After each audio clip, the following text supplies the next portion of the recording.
My name is Elizabeth Anderson. Everyone calls me Betty. I just turned 65, but I still feel young at heart. I've been living alone since I lost my beloved husband George 3 years ago, but I don't have time to feel lonely. Even after retiring from my 40-year career as an elementary school teacher, I keep busy with local volunteer work and my book club. My motto is, life is a continuous learning experience. George used to laugh and say, "You can't stop being a teacher, even in retirement, can you?"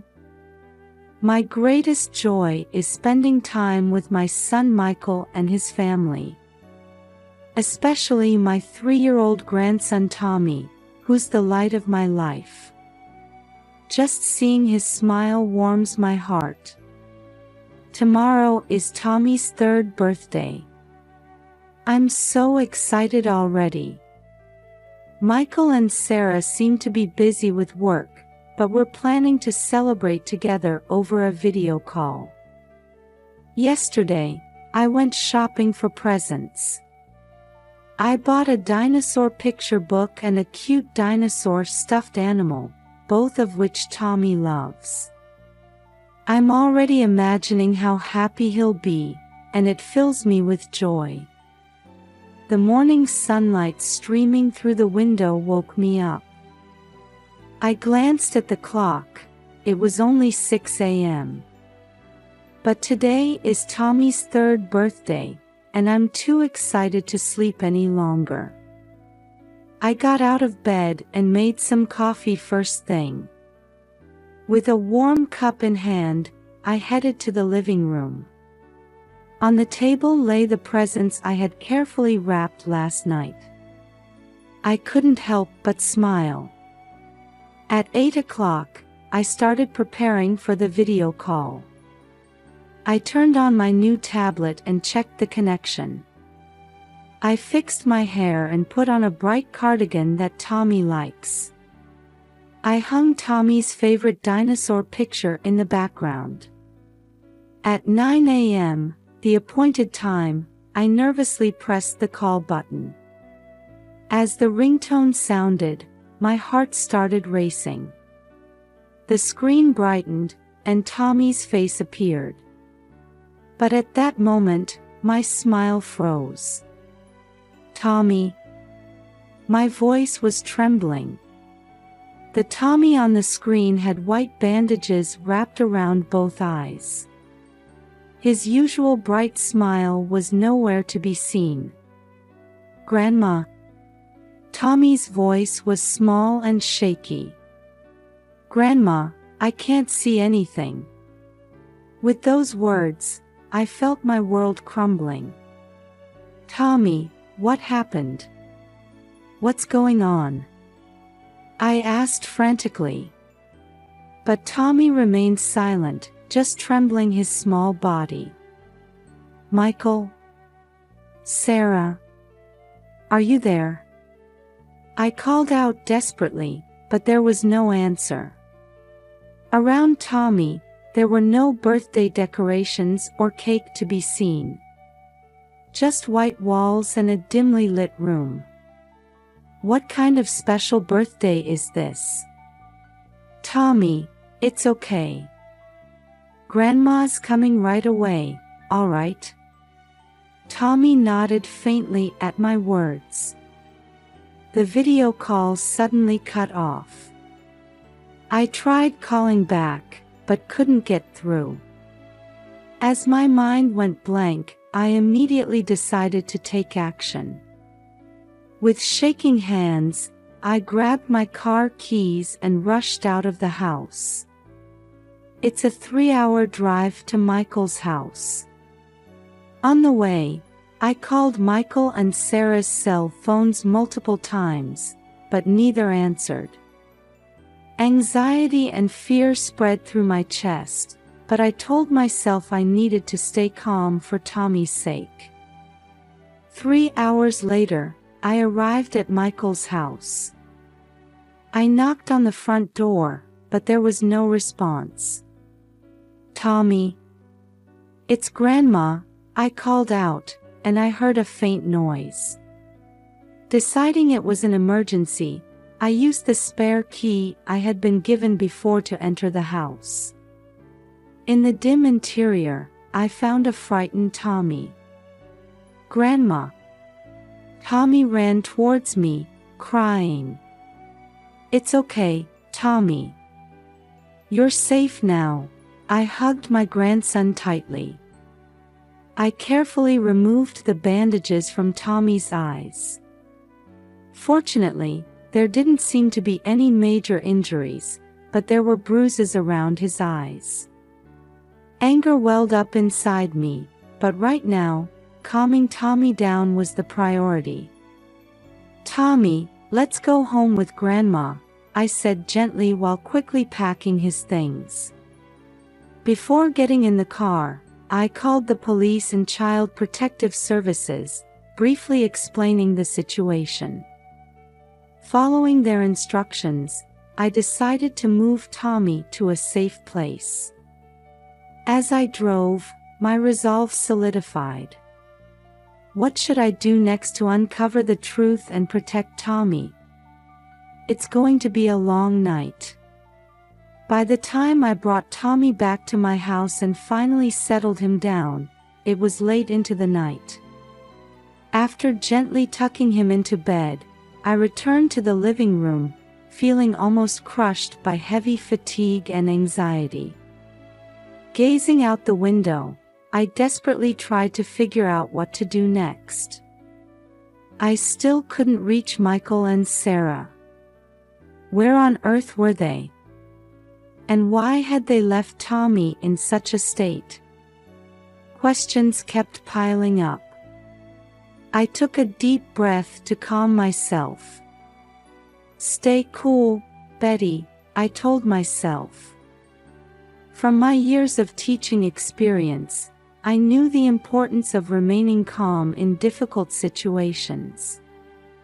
First thing in the morning, I called Child Protective Services and gave them a detailed explanation of the situation. They responded quickly, arranging for a social worker to visit my home that same day. Next, I contacted my friend Judy, who lives near Michael's house. Judy, it's been a while, I said over the phone. Judy sounded surprised. Betty. What's the matter? Did something happen? I took a deep breath and briefly explained the situation. Judy's voice was clearly shaken. Actually, Judy began hesitantly. Things have been strange at Michael's house lately. There's been crying at night, and the curtains are always closed, even during the day. This information amplified my anxiety. After that, I started gathering bits of information from other neighbors. Recent observations of Michael and Sarah, the frequency of their outings with Tommy, noises at night, each piece was like a small part forming an ominous bigger picture. After the social worker's visit, I steeled my resolve. To uncover the truth and protect Tommy, I needed to investigate more thoroughly. The next day, I visited Tommy's preschool. The principal, Mrs. Johnson, seemed surprised by my visit.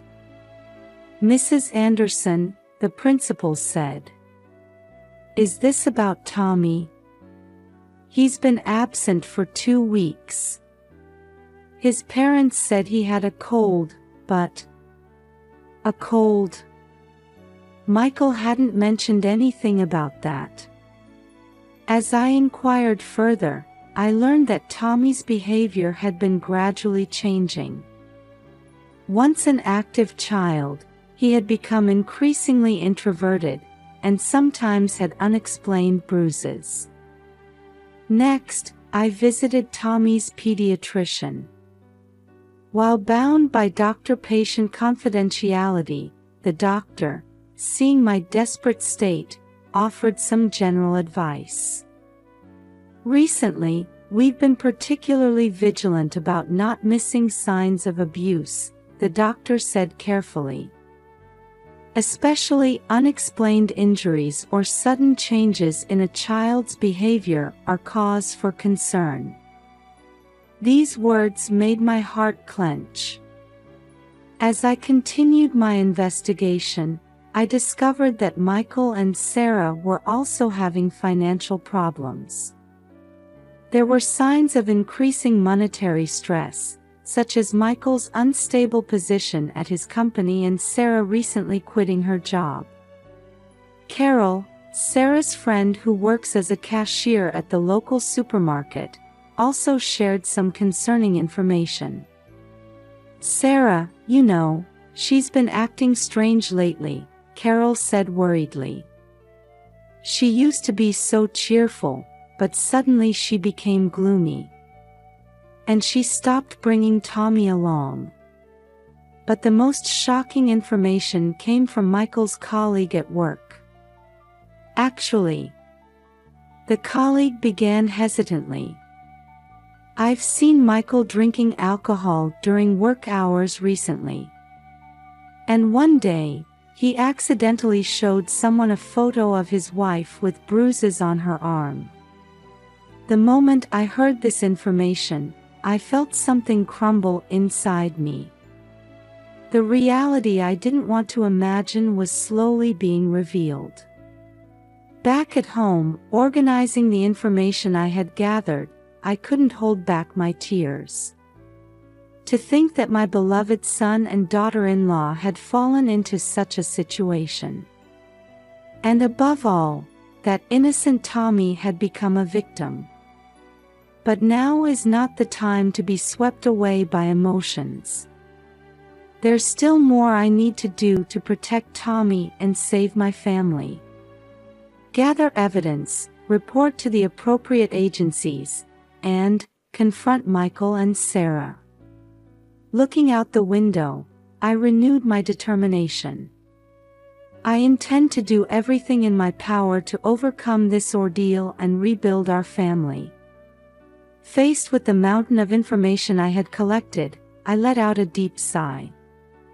Scattered across the table were notes, photographs, and copies of medical records. The reality these pieces of evidence pointed to was far beyond my imagination. How did it come to this? I muttered, reviewing the documents again.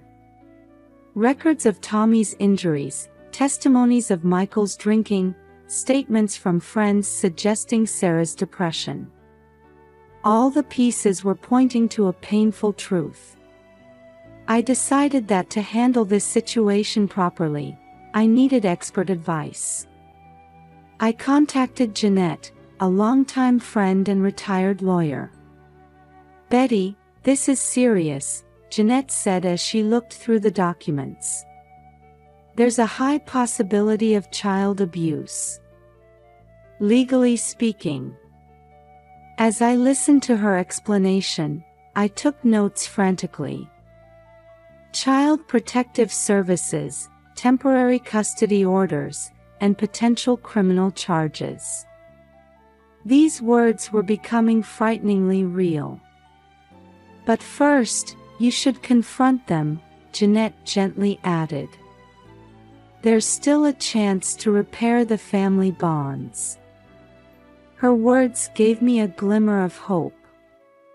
The next day, unexpected information came in.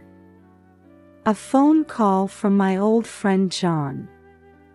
"Betty, I heard Michael and Sarah are coming back on a cruise ship the day after tomorrow morning." My heart raced. The time for confrontation had finally come. "Thank you, John," I replied, taking a deep breath. "I'll go to the port too." After hanging up, I started preparing.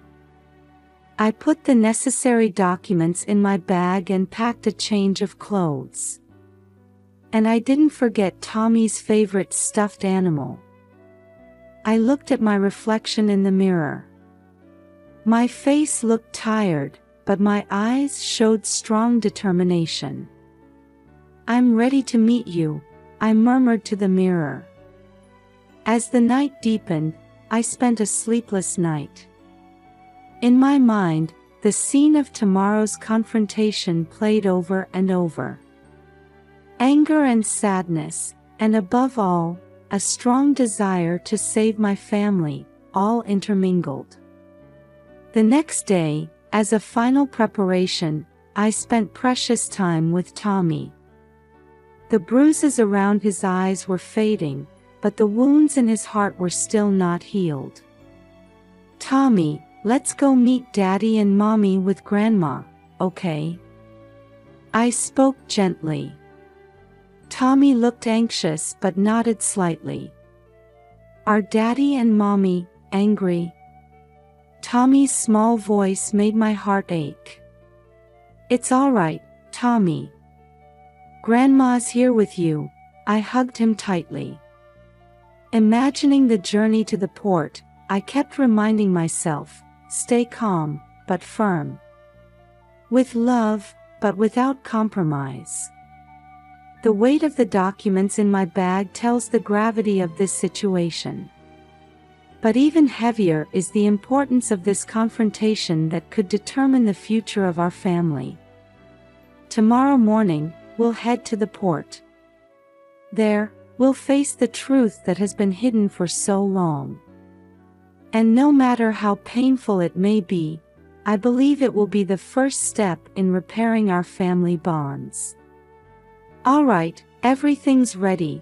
I took a deep breath and closed my eyes, preparing for tomorrow.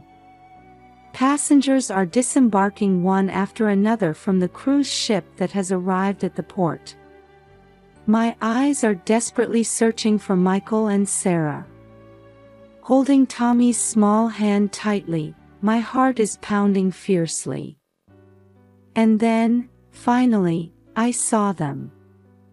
"Michael! Sarah!" I called out loudly. The moment they turned around, I could see their expressions freeze. As soon as they saw Tommy, the color drained from their faces. "Mom?" Michael's voice cracked. "Why are you here with Tommy?" Sarah was at a loss for words, just standing there with her mouth open. "Grandma, I'm scared," Tommy trembled, clutching the hem of my dress. People around us started to notice our situation, looking on with interest. The tension was palpable in the air. "You're going to explain everything," I said quietly, but in a strong tone. Michael looked around and said anxiously, "Not here. Too many people watching." "Then where should we talk?" I pressed, not backing down. At that moment, several police officers appeared in a corner of the port. They must have been dispatched in response to the Child Services report. Michael and Sarah's faces turned pale. As they tried to run away, I grabbed their arms firmly and said, "You can't run anymore. It's time to tell the truth." The police intervened and guided all of us to a quiet room. There, the shocking truth was revealed. Michael let out a deep sigh and began to speak. "Mom, we couldn't take it anymore." Sarah continued, crying, "The stress from work, the debts, and... Does that give you the right to abuse Tommy?" My voice was shaking with anger. Michael covered his face and said with a choked voice, "At first, it was just scolding. But gradually, it escalated. One day, I impulsively..." Michael's voice broke off. I pushed Tommy hard, he fell and hit his eye. I was overwhelmed by a complex mix of emotions, anger, sadness, and love for my grandson. Why didn't you ask me for help? My voice was trembling. We were ashamed, couldn't tell anyone. Michael's answer made my heart ache. The police officers were watching the situation with stern expressions, but one female officer was gently talking to Tommy. It's okay now, Tommy. You're safe, she said. At those words, Tommy's body seemed to relax a little. Michael and Sarah were arrested, and Tommy was placed under the protection of Child Protective Services. Witnessing the breakdown of my family, my heart was in turmoil. However, I couldn't help but feel a slight relief that Tommy's safety was now assured. Epilogue. 6 months have passed since then. Michael and Sarah received suspended sentences and are participating in a strict rehabilitation program. Ironically, they ended up being exposed to the public eye they had feared so much. Tommy came to live with me, and day by day, we're working on healing his heart and body. Grandma, can we go to the park today? Tommy asks at the breakfast table. The wounds around his eyes have healed, and his smile is slowly returning. Of course, Tommy, I smile at him gently. The road to rebuilding our family is long and difficult, but I haven't given up hope. Michael and Sarah are sincerely reflecting on their actions and, while receiving counseling, are trying to gradually repair their relationship with Tommy. Betty, thank you so much, Sarah said tearfully during a recent visit. If you hadn't taken action, we would have sunk into a bottomless pit. The family bonds have been deeply wounded, but I believe that with love, patience, and above all, hope, they will surely heal someday. By overcoming this ordeal, our family will become stronger. I firmly believe that the future reflected in Tommy's smile will be filled with happiness.